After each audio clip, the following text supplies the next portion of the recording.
La pause café avec Eva Ben Saadi. Comment allez-vous? Très bien, et vous, Arnaud? J'ose pas vous poser la question puisque le thème du jour c'est de savoir si nous avons menti sur notre CV. Je suis persuadé que vous avez fait un CV. Moi j'ai enjolivé. Voilà. On enjolive sur la langue, on enjolive sur le niveau de langue. Il y a une différence entre mentir et un peu enjoliver les choses. Vous me parlez aujourd'hui de ce risque, parce qu'il y a un risque quand même à mentir. Tout à fait. Qui n'a jamais été tenté, vous le disiez, d'enjoliver un tout petit peu la réalité de son parcours professionnel, changer quelques dates ou encore s'attribuer quelques résultats ou objectifs atteints par d'autres. Les chiffres, eux, montrent que la pratique est en fait assez courante en France. 65% des CV, Arnaud, travestissent la réalité, selon une étude du cabinet de recrutement Florian Mentionne Institut. Et plus largement, près de la moitié des recruteurs français estiment que les candidats gonflent leur CV.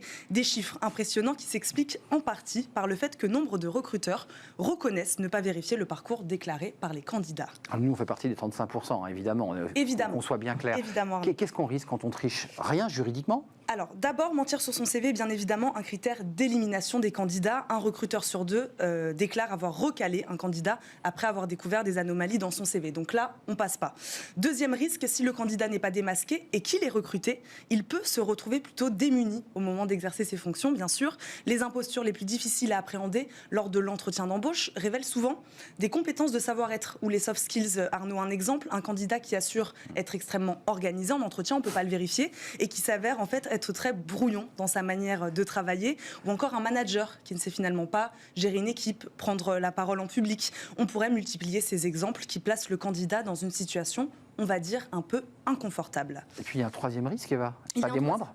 Il y a un troisième risque, Arnaud, qui révèle, lui, d'un manquement à la déontologie. Et oui, c'est plus sérieux, là. Et là, c'est un peu plus sérieux. Même si un contrat de travail ne mentionne aucune clause aux notions de sincérité, de confiance ou d'honnêteté, la loyauté et la bonne foi constituent des fondements du droit civil français. Le Code du travail nous dit ceci, Arnaud, le contrat de travail doit être exécuté de bonne foi. Dans ce cas, le candidat retenu risque d'être confronté à la loi. Le menteur s'expose alors à une procédure de licenciement pour faute grave. À l'issue, toutefois incertaine, cela dépend bien sûr de la gravité des faits. Alors, il faut quand même préciser que tous les mensonges ne se valent pas. Vous parlez de déontologie, c'est vrai que c'est grave pour un médecin, par exemple, qui mentirait sur un diplôme ou une compétence. Tous les mensonges ne sont pas de la même valeur. Je parlais des langues, on ne prend pas de risque.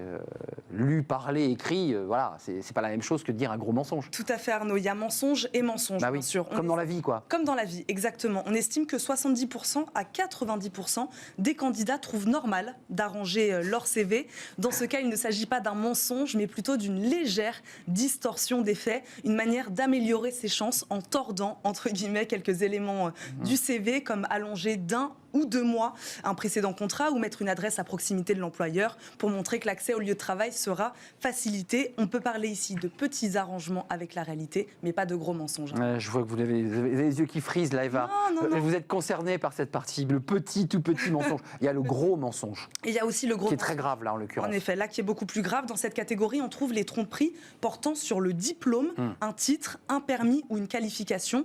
Il s'agit d'erreurs assez répandues, puisqu'elles concernent quand même un candidat sur 4. Et attention, elles sont risquées, Arnaud. Les grandes écoles ont souvent des annuaires d'anciens élèves, et le candidat peut en effet être rapidement démasqué. Quant à l'usurpation de diplômes professionnels, vous le disiez, là c'est quand même plus grave. Si on se fait passer pour un infirmier ou un médecin, par exemple, l'usage sans droit d'un titre attaché à une profession réglementée expose à des sanctions pénales. Il s'agit de cas très marginaux, mais qui existent. Un exemple dont vous vous rappelez peut-être, Arnaud, en 2017, un homme âgé de 68 ans a été condamné à 4 ans de prison, dont 3 fermes pour escroquerie. Il s'est fait passer pendant près de 3 ans pour un avocat, alors qu'il n'avait aucun diplôme. Il avait plaidé dans des affaires devant des tribunaux du Rhône et en Isère.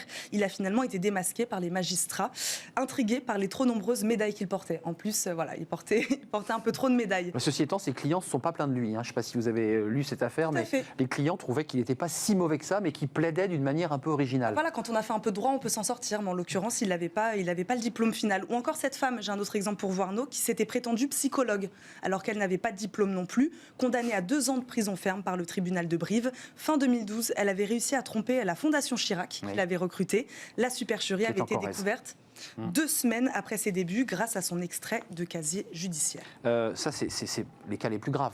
Voilà, c'est les cas les plus graves. Là, c'est pénal. Là, c'est pénal, exactement. Donc, pour conclure, le salarié s'expose à des sanctions, surtout s'il s'attribue dans ces cas-là des compétences ou un diplôme qu'il n'a pas.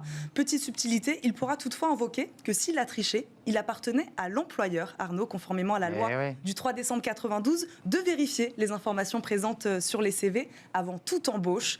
Mais même si cette vérification appartient à l'employeur, je vous conseille quand même, pour éviter les ennuis, d'éviter de mentir. C'est un bon conseil, Eva. Et puis précisons qu'ici, dans le fenêtre sur l'emploi, on avait reçu une entreprise avec des logiciels d'algorithmes qui, en fait, avec autorisation du candidat, viennent vérifier toute votre vie. Ça permet à l'employeur directement de vérifier. Donc il y a une fiche très précise. Attention, maintenant la machine Big Brother est là. Merci Eva. Vous serez là demain, si je ne m'abuse. Tout à fait. Pour une nouvelle pause café. Nous, on fait une petite pause, tiens. Puis on va remettre l'humain au cœur de l'entreprise. Alors on l'a entendu tout à l'heure avec l'anthropologue.